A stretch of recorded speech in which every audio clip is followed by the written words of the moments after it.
오늘 하나님께서 주시는 말씀은 신약성경 마태복음 1장 21절입니다.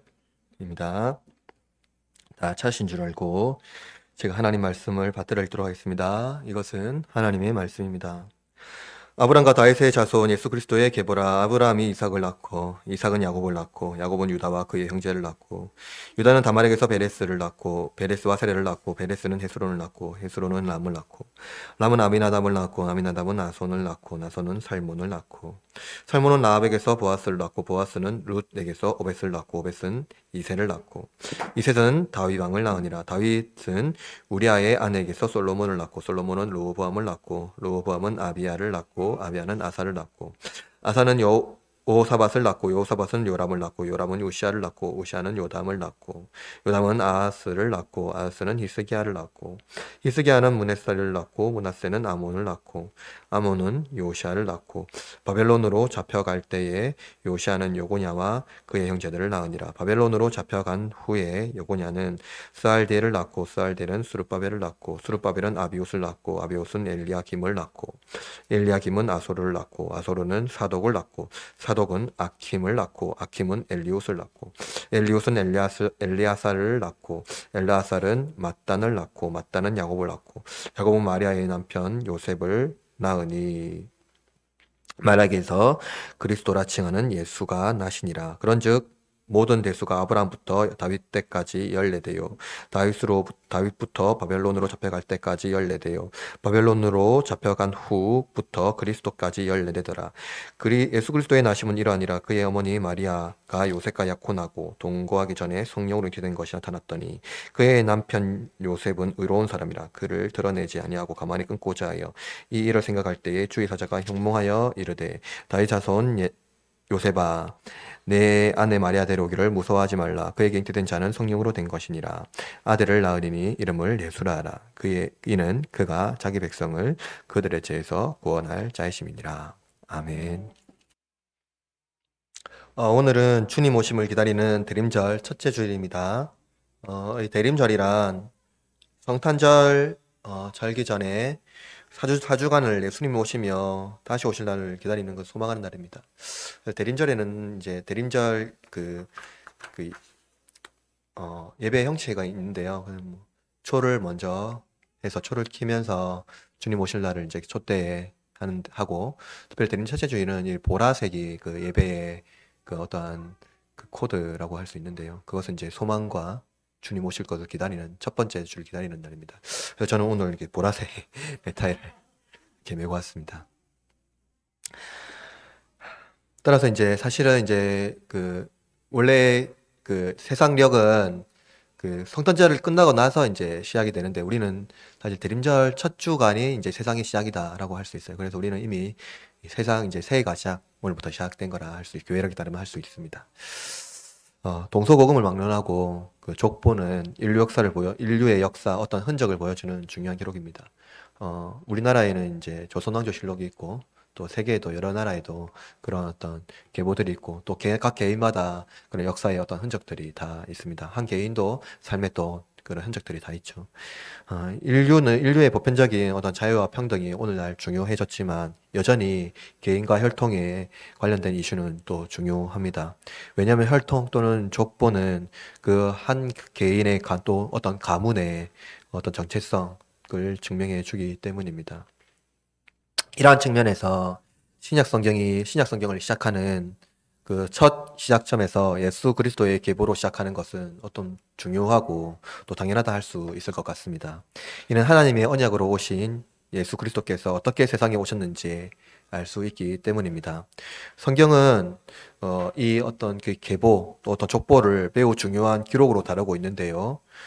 이는 구약 성경의 시작인 창세기에도 그 톨레도트라고 하는데 계보라고 합니다.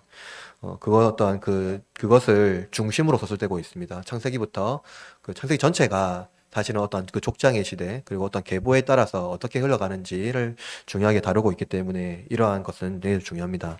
이는 언약의 전통이 어떻게 계승되는지 분명히 보여주기 때문입니다. 성경 전체에서 다윗과 아브라함 그리고 예수 그리스도로 이어지는 이 계보는요, 구속적 관점에 있어서 언약의 근거를 제시하고 있고, 그리고 따라서 하나님의 위대한 계획을 우리에게 확실하게 보여주는 어떠한 기록이고 또 증거입니다.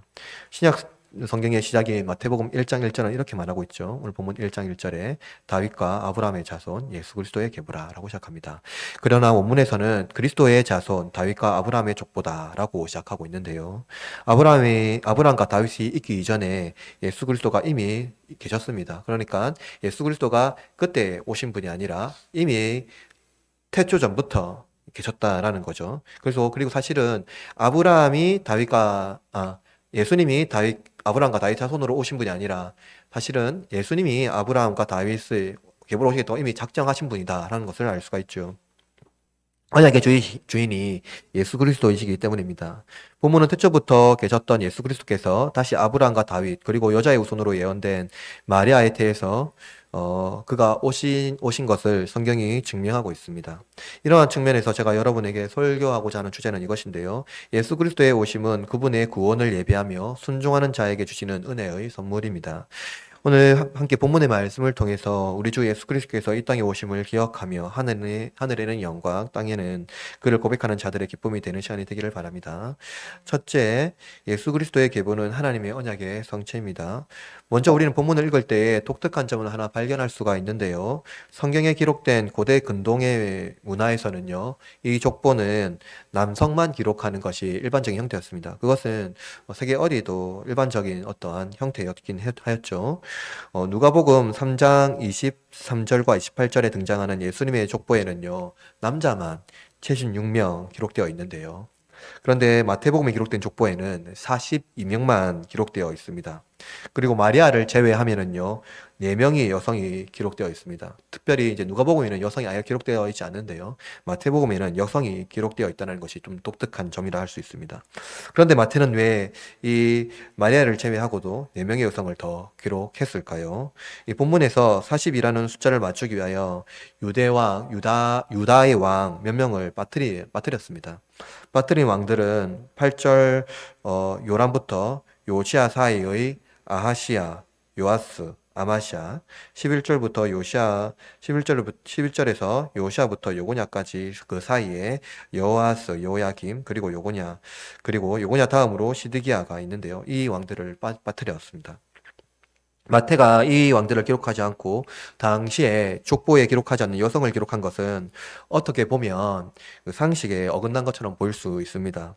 본문에 기록된 여성들은 다말, 라합, 룻, 그리고 우리아의 아내 바세바입니다. 그런데 본문에서 기록된 4명의 여성은 당시 유대 사회에서 유대인이 아니거나 또는 유대법에서 법적으로 따지면 엄하게 버려야 될 여성들입니다. 다말은 시아버지를 속여서 근친상간을 했고, 신빙성 있는 자료에 의하면 다말은 아랍인으로 묘사합니다. 라합은 창녀로 알려져 있고 여리고에 거주하는 이방인이죠. 그리고 세 번째 등장하는 여성은 룻인데요. 그녀는 4명의 인물 중 가장 신실하고 전직한 사람으로 묘사되는데요. 그럼에도 불구하고 그녀는 모압 여인이었습니다. 그리고 마지막으로 바세바죠. 마태는 다른 여인들의 이름을 이렇게 기록하고 있는데 유독 바세바는 우리아의 아내라고 기록하고 있습니다. 그녀의 이름을 빼버린 거죠. 어떤 기록자에 따르면 바세바는 우리아의 아내로 기록한 것을 다윗의 죄의 문제를 고발하는 것이라고 말하는 자도 있지만 왕의 족보에 왕의 문제를 삼는 것은 역사적으로 드뭅니다. 중동에서 남녀를 불문하고 옷을 벗는 행동은 유달리 조심해야 됩니다. 그건 누구나 마찬가지죠. 특별히 중동은 더욱더 그러했을 것입니다.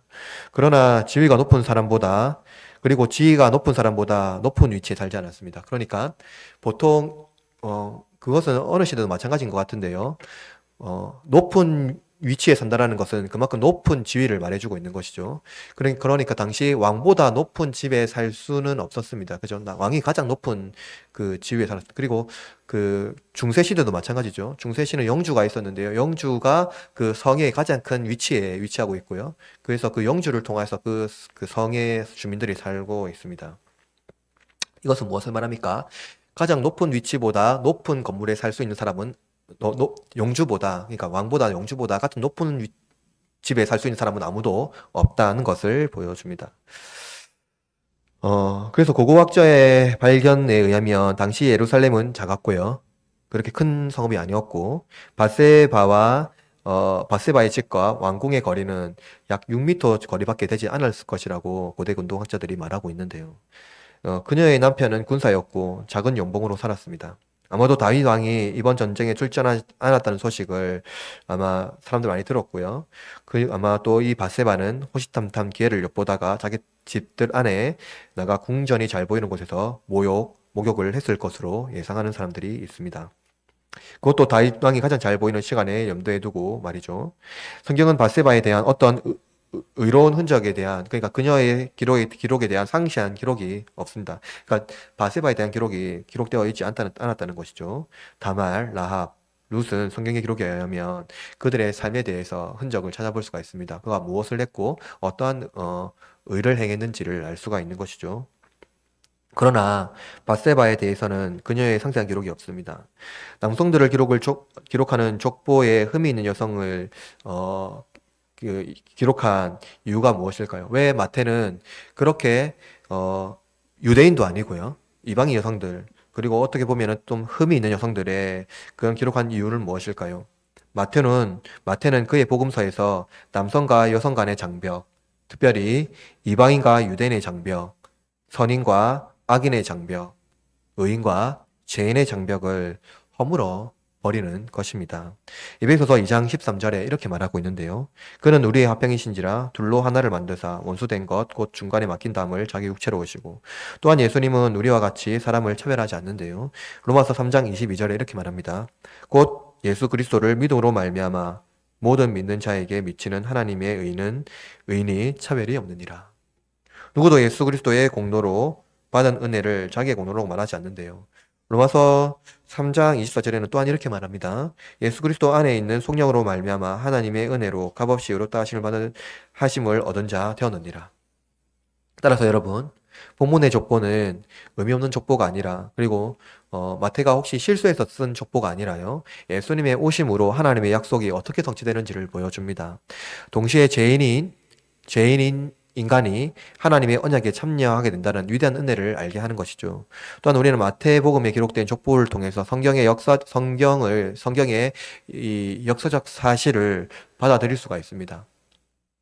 어떻게 예수님께서 이 땅에 오셨고, 예수님께서 유대인뿐만 아니라 이방인을 통하여서 이 땅에 오셨고, 또 우리가 겉보기에 정말로 선인이고 의인뿐만이 아니라 죄 많은 인간을 위해서 이 땅에 오셨다라는 것을 우리는 알 수가 있는 것이죠.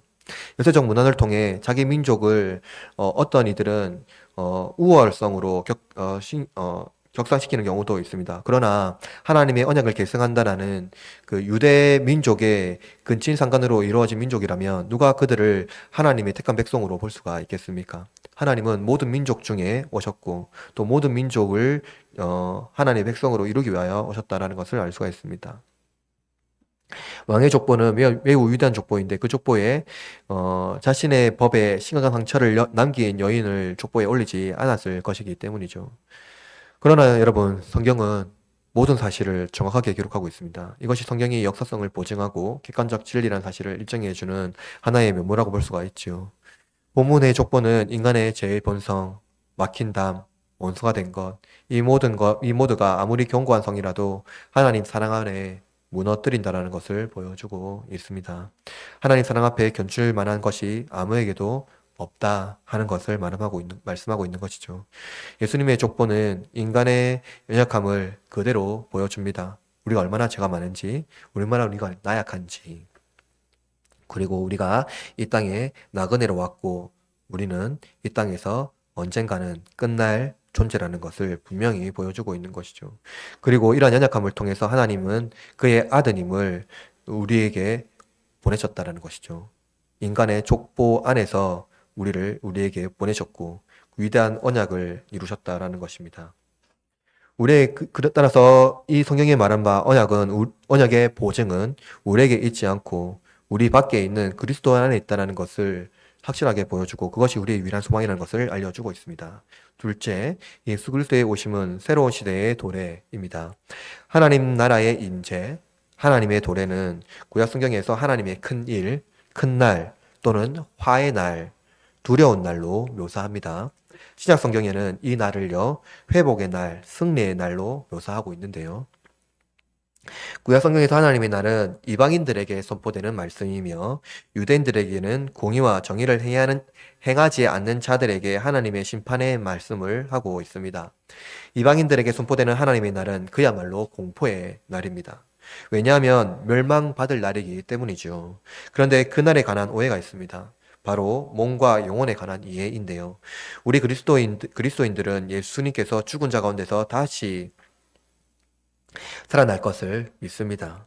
그리고 하나님의 능력으로 우리도 그와 같이 부활할 것을 믿습니다. 그런데 여러분, 이방인들, 즉 예수님을 믿지 않는 자들도 부활할까요? 마태복음 25장 41절에 이렇게 말합니다.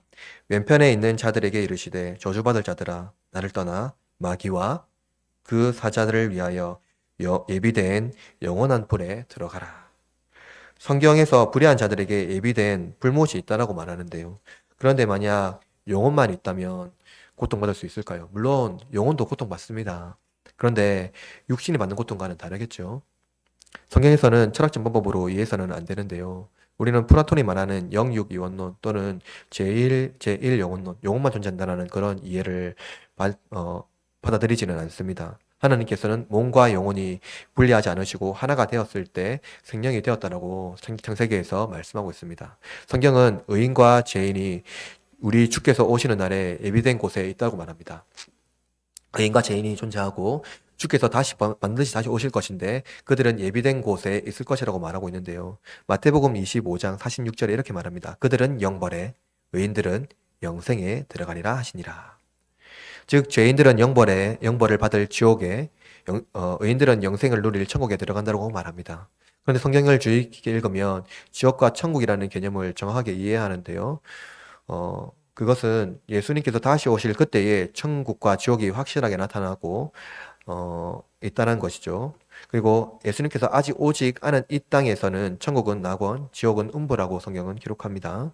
예수님께서 십자가에 달리시고 죽으시기 전에 오른편에 있는 강도의 고백을 들은 예수님은 그가 오늘 저녁에 무엇이라고 말합니까? 자기와 함께 낙원에 있을 것이라고 말합니다. 누가복음 23장 42절 43절 이렇게 말하는데요. 예수께서 이르시되 이르되 예수여 당신의 나라에 임하실 때에 나를 기억하소서 하니 이것은 강도가 한 말이죠. 예수께서 이렇게 말씀합니다. 예수께서 이르시되 내가 진실로 내게 이르노니 오늘 내가 너와 함께 낙원에 있으리라 하시니라. 그리고 음부에 관한 말씀이 많이 있지만 특히 계시록에 보면 음부와 지옥이라고 하는 불못을 구분하는데요. 요한계시록 20장 14절에 이렇게 말합니다. 사망과 음부도 불못에 던져지니 이것은 둘째 사망 곧 불못이라. 그렇죠. 사망과 음부가 어디로 던져진다고요? 불못에 던져진다고 말합니다. 그것이 뭐라고요? 둘째 사망이요. 성경은 사망과 함께 음부도 불못에 던져진다라고 말합니다. 이것이 둘째 사망 곧 지옥이라는 것이죠. 성경에서는 낙원과 음부, 천국과 지옥의 용례를 정리하면 신자와 같이 불신자도 뭐합니까? 부활합니다. 왜냐하면 영혼만 존재하는 것은 성경에 근거하지 않고 전인격적인 인간이 존재하지 않기 때문이죠. 하나님의 나라가 이 땅에 임할 때 완성되는 하나님 나라를 의미하고 그것은 예수님의 부활같이 모든 자들이 부활합니다. 다만 열매가 너무나도 다릅니다. 빌립보서 1장 11절 예수 그리스도로 말미암아 의의 열매가 가득하여 하나님의 영광과 찬송이 되기를 원하노라 라고 말씀하고 있는데요. 의인은 예수님으로 말미암아 의의 열매를 맺지만 음부에 있는 자들은 죄와 슬픔, 고통의 열매를 맺습니다. 이 두 위치는 너무나도 온도차가 크지요. 너무나도 다릅니다. 동과 서가 다르듯이 함께 할 수가 없는 것이죠. 낙원에 있는 자들은 예수님을 어떻게 할까요?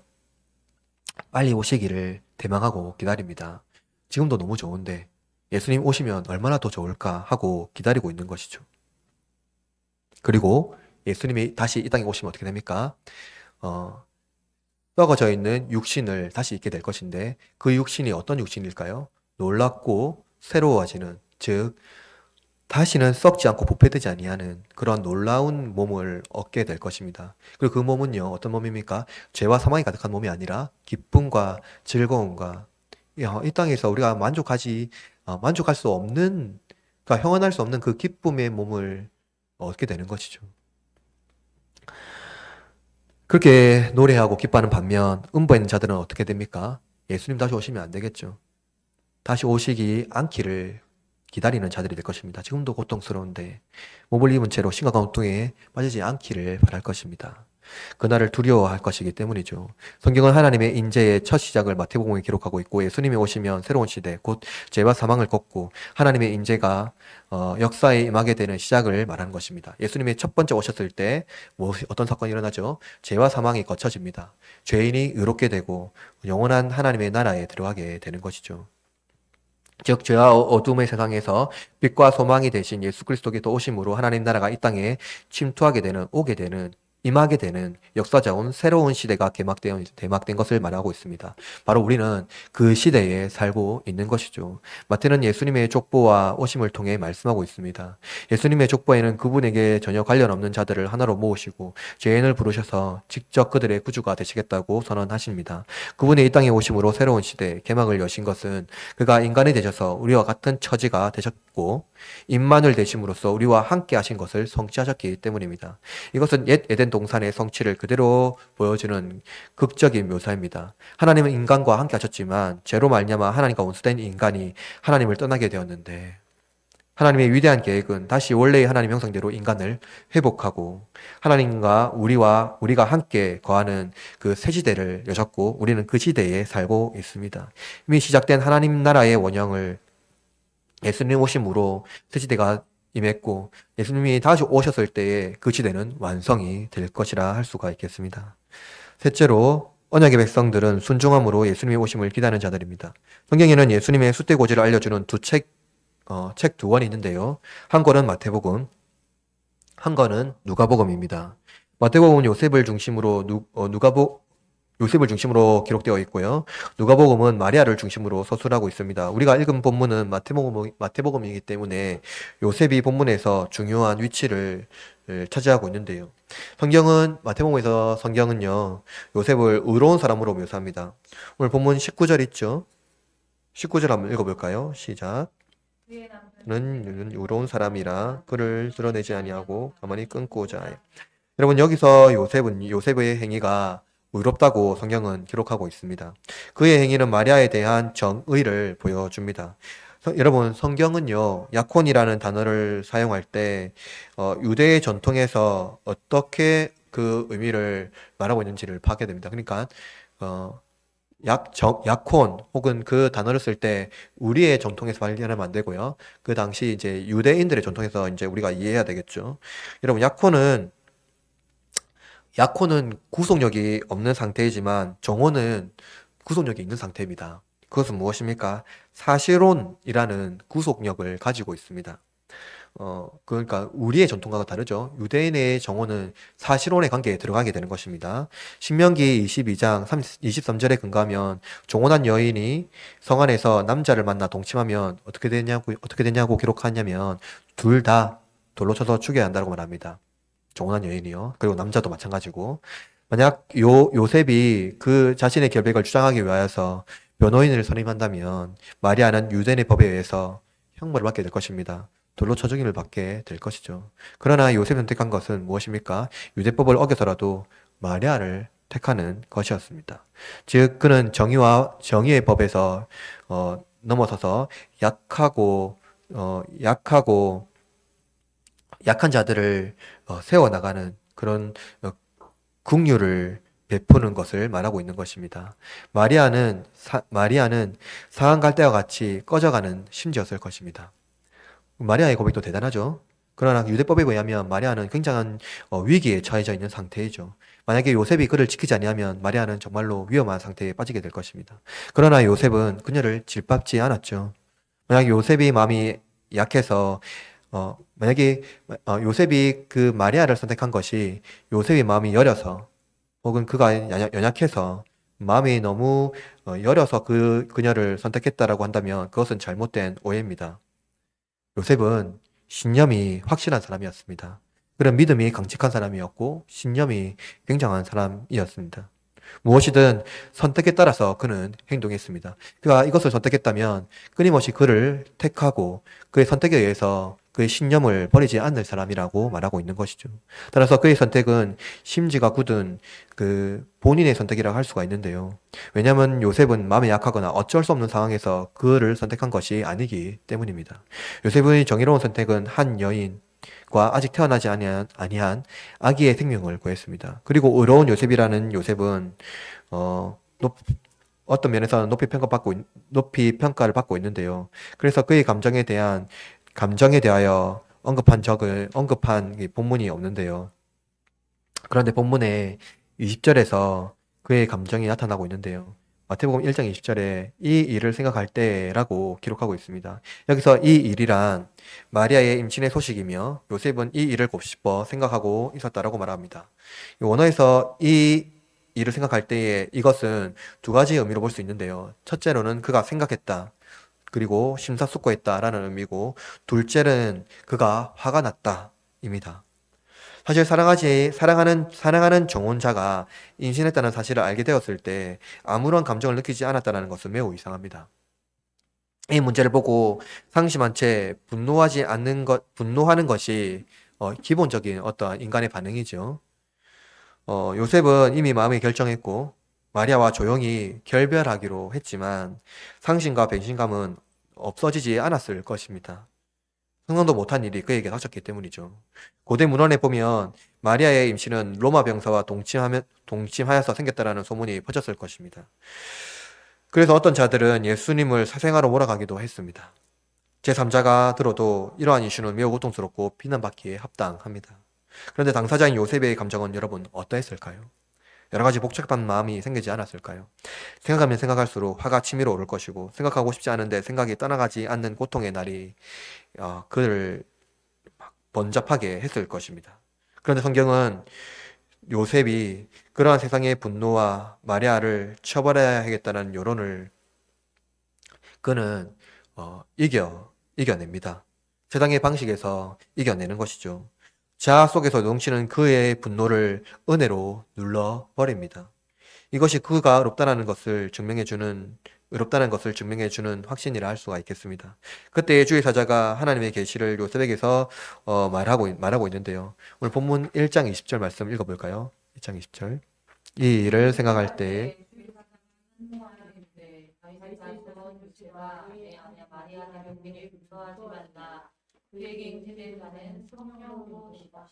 여러분, 요셉이 하나님의 계시를 들었지만 이 계시는요 모든 백성에게 알려진 계시가 아닙니다.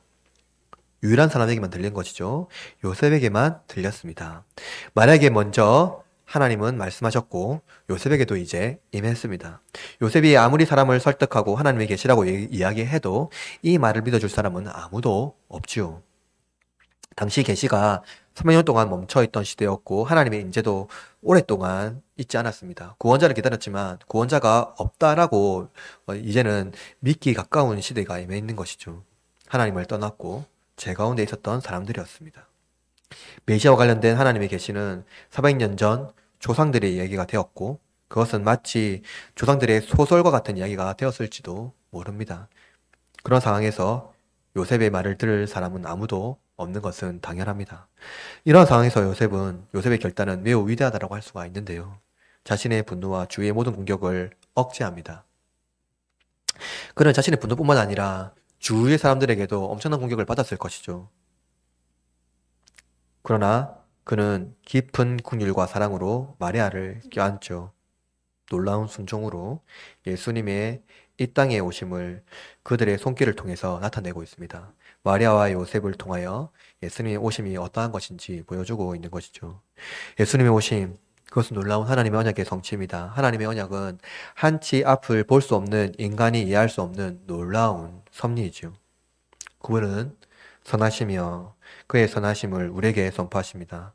하나님은 때때로 우리를 설득하십니다. 그러나 하나님은 자기의 선을 이루기 위하여 설득보다는 선포하십니다. 그리고 어떻게 하십니까? 선언하시죠. 그것은 무엇을 말하나요? 우리가 하나님을 이해할 수 없을 때 하나님은 우리보다 먼저 하나님의 뜻을 선포하시고 그 선포는 선하다 하는 것을 보여주고 있는 것이죠. 우리가 이해할 수 없는 그 하나님의 뜻을 우리 가운데에 하나님은 설득보다 선포할 때가 있다 하는 것입니다. 우리는 최근 우리가 기도한 한 사람 한 사람을 주님의 품으로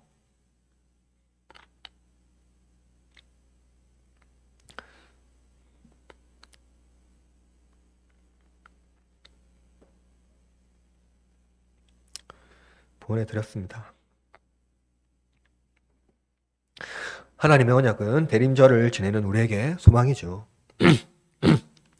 왜냐하면 예수님께서 이 땅에 오심으로 우리와 단절된 하나님께서 다시 우리와 함께 하시기 때문입니다. 그것은 무엇을 말합니까? 우리가 죄 가운데 있을 때에 우리가 하나님을 떠났습니다. 우리가 하나님을 떠났다는 것은 하나님과 함께 하나님과 함께 거하는 그 에덴 동산에서 나왔다라는 것이죠. 에덴 동산에서 나왔다라는 것은 우리가 하나님과 함께 누리는 여러 가지 것을 우리가 거절하고 그 은혜와 사랑 안에서 나왔다라는 것입니다. 그러나 여러분, 이 대림절을 통해서 무엇이 회복되었습니까? 예수께서 이 땅에 오심으로 말미암아 놀라운 회복이 일어난 것이죠. 그것은 무엇입니까? 우리가 이해할 수 없는 하나님의 선포가 우리의 설득에서 온 것이 아니라 하나님은 이미 선포하셨고 선포하신 것을 그냥 하나님은 그 선하심을 이루어 가신다라는 것입니다. 그 선포로 예수께서 이 땅에 오실 것입니다. 그리고 이미 오셨죠.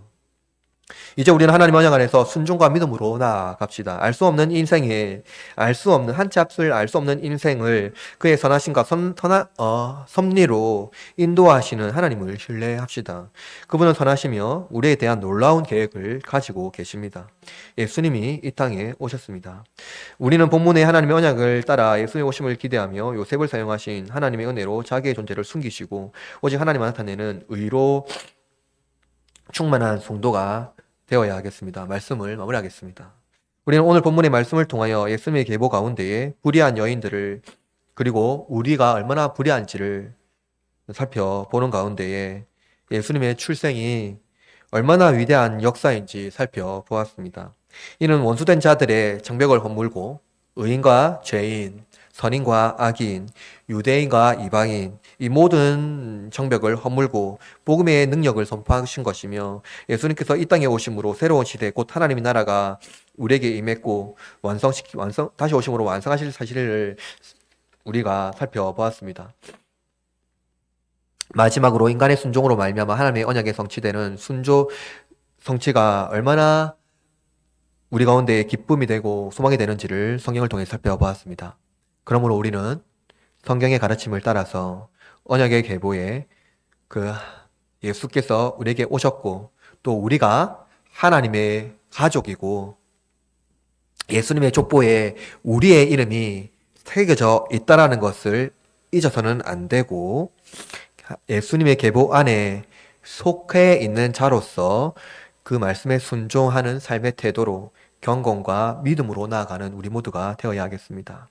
자기의 고집과 생각으로 이해되지 않는 또 때로는 분노까지도 우리는 은혜로 눌러서 우리의 자아 가운데에 하나님의 임재가 충만한 성전이 되도록 해야 하겠습니다. 우리가 무엇을 해서 하나님의 섭리를 만들어가는 것이 아니라 하나님은 우리를 위하여서 모든 만물을 사용하시고 하나님의 선하심을 이루어 가실 것입니다. 그래서 하나님은 우리의 완악한 심령을 완악한 내면을 복음으로 변화시켜 새롭게 하시고 여러 상황과 환경 가운데서도 하나님의 복음으로 우리를 빚어간다라는 것을 믿음으로 고백하고 우리 모두가 우리의 삶 가운데에 예수님의 그 삶을 따라가고 성령께서 우리를 붙들고 인도하신 것을 신뢰하며 믿으며 주님 오실 날을 기대하며 소망하며 살아가는 우리 흐르는 장로교회 모든 가족들이 되기를 주님의 이름으로 축원합니다.